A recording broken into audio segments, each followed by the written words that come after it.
Hello everyone, today I will talk about oops something went wrong in YouTube Studio. If you have YouTube channel and if you visit your YouTube Studio, on your home page you can see this error message that oops something went wrong and retry. And if you go to your YouTube Studio Analytics, you can see the same problem. It will take loading so much time, but it will not show anything, just it will show this error message, oops something went wrong, retry.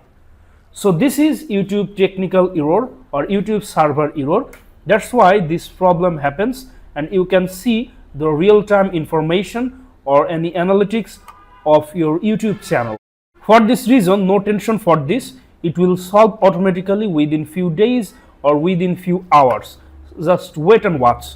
And I have personally faced this problem so many times, but according to my observation, it will take few hours or maximum few days, and it will solve automatically and it will not affect your YouTube channel.